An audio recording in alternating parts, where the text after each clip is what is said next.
غازی سید خان صاحب له خلق د انعاماتو اعلانونه کوي واوري ښه په خبر هم د تاسو پویوما غازی سید خان صاحب د نبی علیہ الصلوۃ والسلام په ناموس باندې غیرت کو کسې سکو هغه د دنیا نه فنا کو خبره ولا ختم کړه د ټولو نه مخکې ګوري ابل ور یو کس خبره کوله غازی خالد صاحب یادې د هغه والد صاحب سی واځي تاریخونو لزی ورازي واځي ښه ګوري د ټولو نه مخکې تاسو ته اهم پوینټ خیم زموږ چې د ختم نبوت کم مشران دي هغوی له دا پکار دي ګوره قانون خو تاسو ته خپه د زموږ قانون څنګه دی وروره چې زموږ قانون عمل کولی نو بیا عام کس ولې بیا راځي خو عمل نشته که نه نو بیا عوام عدالت ولګوي قانون خو دغه دی تاسو ټولو ته پته ده چې د قانون نه اړوند ځانه تمه نشته زموږ چې په دې خبره هغوی ایکشن چېرته اخیستی دی وابخلي زموږ د ختم نبوت چې کم مشران دي ګوره هغوی له دا پکار دي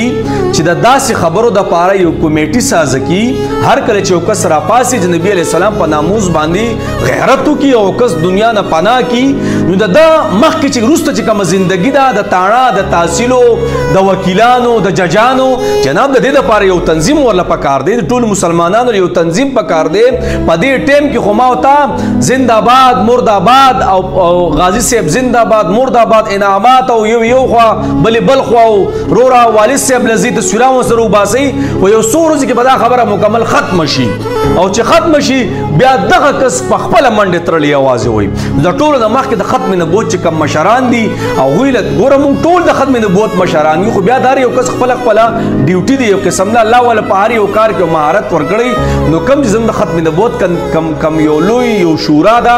جناب هغوی له دا پکار چې د دې څیز باندې غور وکړي داسې خلکو دپاره یو قانون سازي سازه کوي منډې ترړې ورسره وښیي د وکیل د جج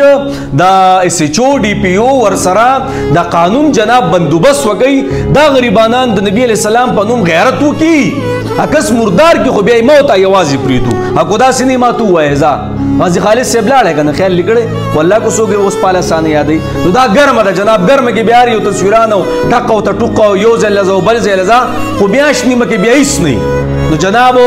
برای مهرباني دا کم چې ختم نبوت والا زموږ مشران دي یا زموږ دا کم عوام مسلمانان دي موږ ټولو له پکار ده چې دې خبرې کې راپاسو او یو قانون سازي ورله سازه کړو چې جنابو دا مسله خو راله د دې نه پس په انشاءالله د دغې کس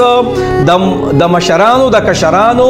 د بچو د عدالت د وکیل د دې منډې ترړې به زموږ په سري دا ګوره نشته والله یقین که دا نشته خو بس یو میاشت دو کې سیلپیانې ویډیوګانې پلانې ډینګرې بیا دغه کس موږ یوازې پریدو جناب د نبی علیہ الصلوۃ والسلام په ناموس باندې غیرت کول الله دا ایمان دی ایمان نخې مخه ته نه یادوم دا ایمان دی